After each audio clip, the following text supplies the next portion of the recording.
a map here. But can he do it? This man is one of the strongest TVT players on the planet. It is Liquid's Cure. And in the top right, we do have Platinum Heroes Nicoract. Still to be considered an up-and-comer. I'm pretty sure he's a Russian player. And yeah, he's just trying to get this run in. And he's a grinder. He's always in these cups. He's playing a lot of those, and yeah, he's playing a bunch of games. I'm not sure. He might live in Denmark. I'm not 100% sure.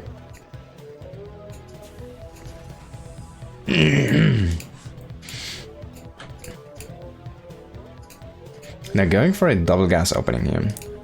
In TVT, nothing very special there. I have to wait and see though what Cure wants to do. If you go into the double gas opening, your opponent plays a 1 Rex expand. You can sometimes have a nice timing to yourself that opens up, and where you can just kill a bunch of SCVs to get a lead. So could be something that happens here. Of course, Nicoract's opening is way more safe. So if Cure tries to do anything aggressive himself, then Nicoract will have the tools to be able to deal with that, but he gives up the faster command center timing for that, of course.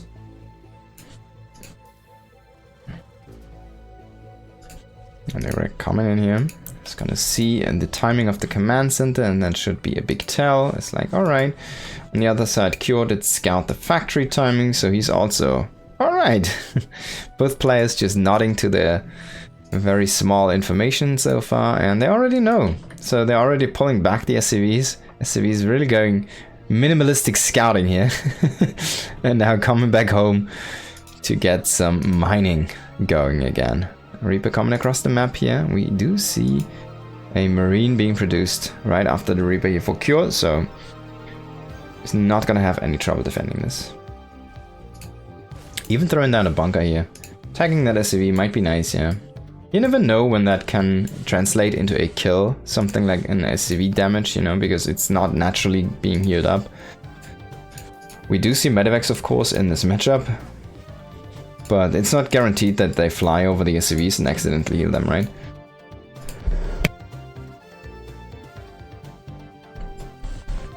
Now double Reaper, it's gonna be nice, but there's already a bunker in front. You can run past a bunker though. And Cure is smartly positioning all of his Marines in the top here, all of the reinforcements. Now Nicoract, if he knows that this is only one Marine, he could just walk past and kill an SCV. It's only one mining here though, so it's not that big of a deal. And also he will lose the Reaper Reapers because these guys are gonna come and kill him. Now he's still waiting for his extra reinforcements. He's making there's another Reaper coming and a second Hellion coming in. That could trigger the run by into the natural. Already taking that gas here for both players, of course. And I think he's gonna be able to kill 2 SCVs here, unless there's gonna be a very fast pull. Yeah, see.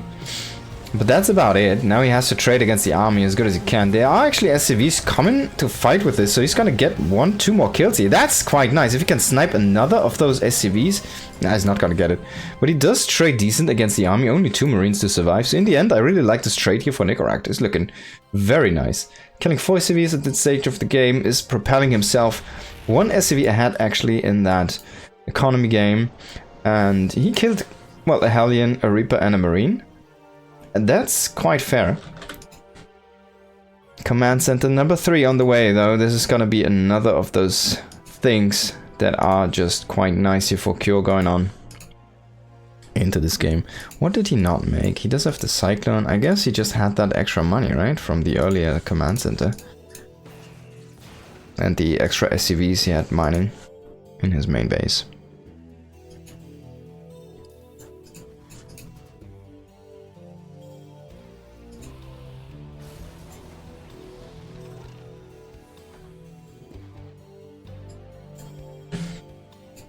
Yo Theory, good to see you, man. Hope you're having a good time. Interference Magic's finishing up here for Cure. Of course, both players going for that perfect spell, only being used in the TVT matchup. Oh why, oh why. because it was too powerful in TVP, so they had to nerf it. Now it's only in TVT because it's just too good to not get.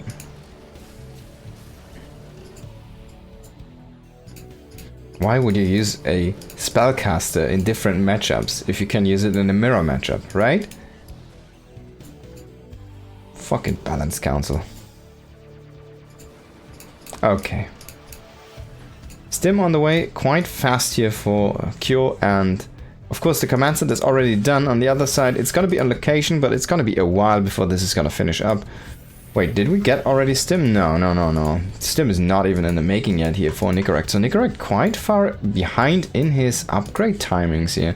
And that could translate to a very big lead, maybe even a winning fight for Cure. Of course he does not know about this. Both players don't know about this, but maybe Nicoract feels like, oh, my stuff is actually a little bit late this game. So he sees his own timings, and that's where he knows he needs to be just careful, because he doesn't know the timings of Cure. Cure Stim is about to finish up. I think this is where he wants to start and push a little bit out on the map. Oh, he senses Red Marine. Can't believe it, he sensed the Red Marine. It could have been healed up. Now Nicoract is doing something smart or stupid, however you like to consider it. He's pushing out way before his own Stim timing.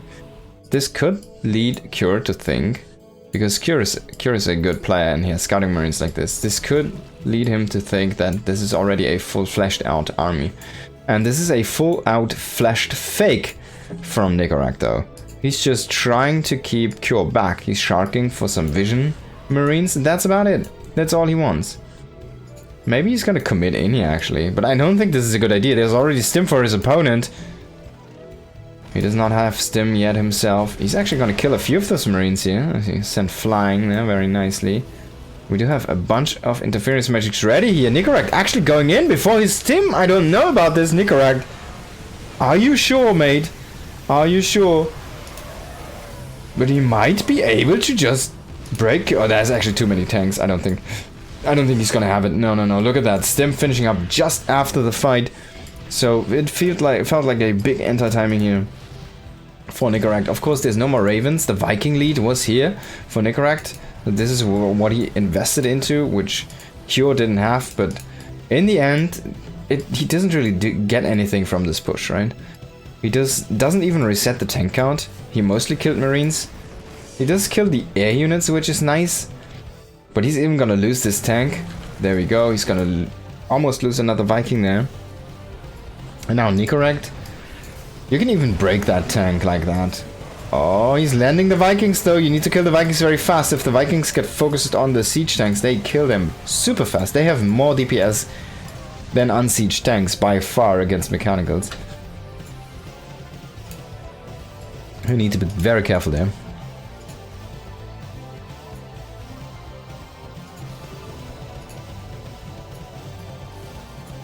Only one Viking remaining though. It's not gonna be that big of a threat. Also quite red in health. He does still have a couple Ravens, but only one interference matrix. There's 3 tanks here for Cure. He has double medevac. He has a bunch of marines, combat shields. Stim of course ready, 1-1 ready. He's 2-2 on the way already. 2-2 is not being able to start it here for Nicoract because he does not have that armory. Now Cure stimming in here. He's gonna snipe a tank. He's gonna try and bait those marines in. He's gonna get a couple nice shots there. And he still has reinforcements coming in there from the left side. Needs to be a little bit careful though. He cannot just walk them in. Nicoract does have a 4th command center on the way. There's a 4th already done for Cure. It needs to float over though. He's gonna do that now. And both players are going into their extra factories. But that being said, they're not here yet. And it feels like, I mean, just to starting here for Nicoract to halfway done for Cure. Cure is just in a very firm lead here. And it's gonna be difficult for Nicoract to edge out a combat. Of course you can always get lucky. But you don't wanna win because you get lucky. You wanna win because you made the better choices. You know, this might be the best choice that Cure has. A good timing to push in here.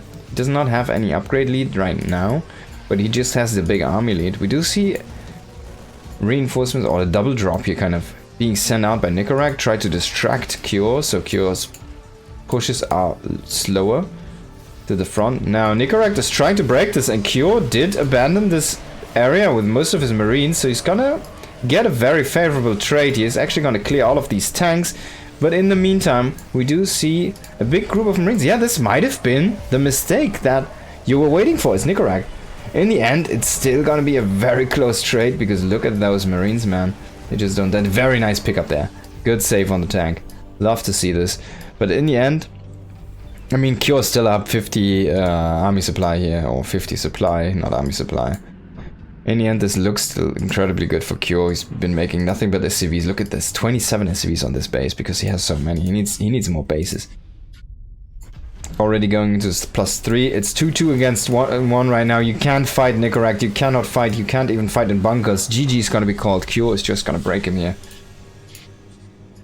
It felt like that was the opportunity for Nicoract to strike back, right? When the army was split up and he came from like a nice arc, and even from behind there with his double drop and medevacs. It felt like that was the situation to be able to come back and break Cure.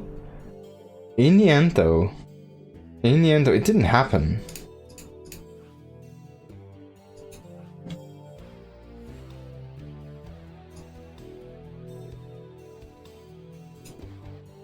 And that is very unfortunate.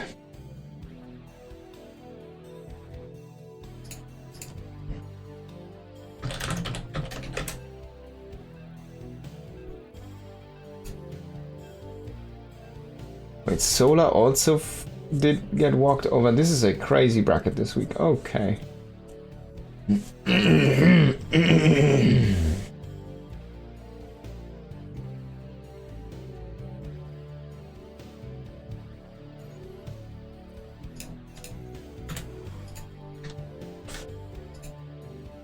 go into the... Can you pin the bracket, please? Thank you. 1 second. We're gonna get this done. I'm gonna do this after the intros, alright? Let's introduce these guys here. Liquid Cure, and it's Platinum Heroes Nicoract. 1 second, this is the bracket.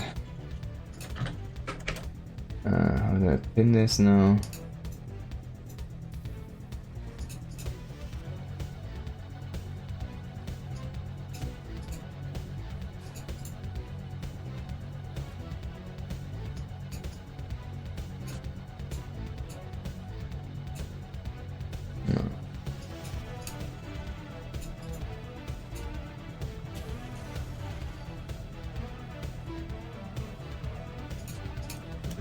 This over here.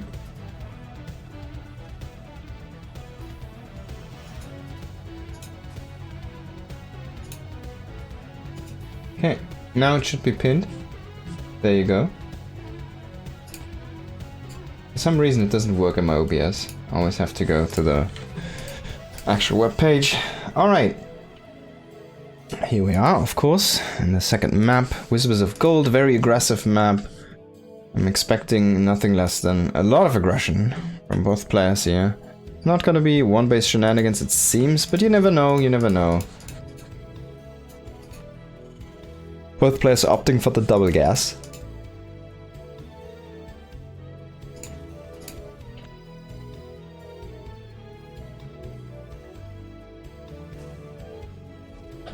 Cure's gonna get, Nicoract is gonna get a good scout here of Cure's base.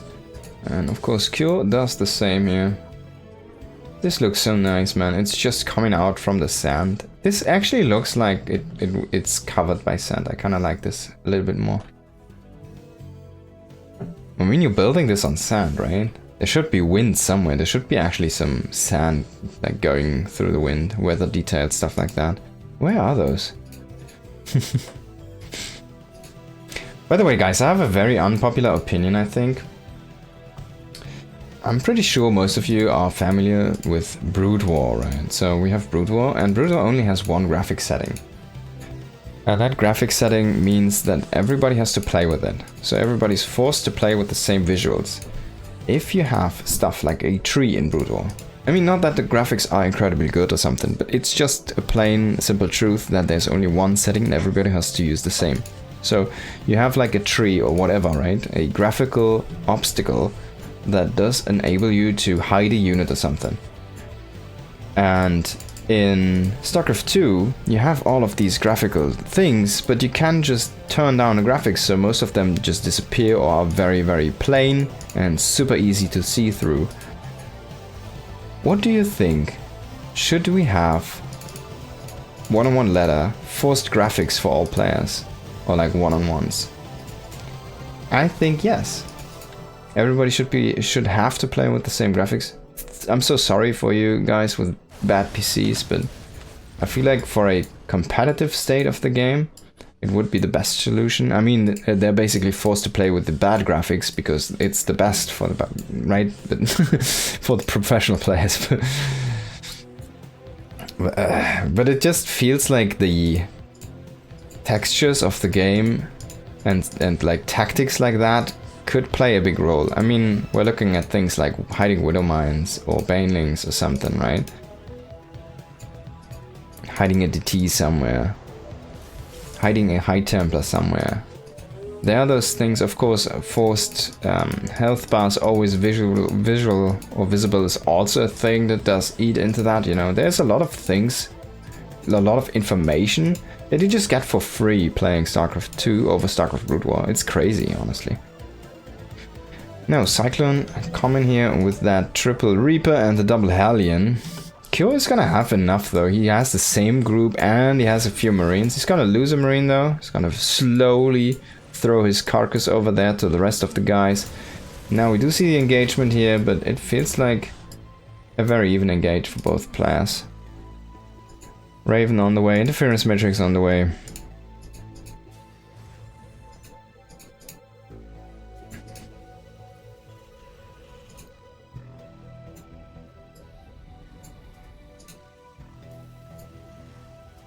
Can we get point defense drone back and just get rid of anti-armor missile?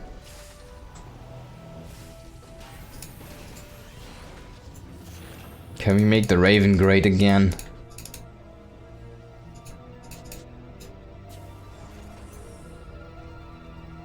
Third CC are quite fast again for Kyo. And he's gonna go into a double Medevac. No, double Viking. Okay, that's what I wanted to see. He's gonna play a defensive option here. And he will scout with a Raven. Is he gonna find the second starport though? That's the question.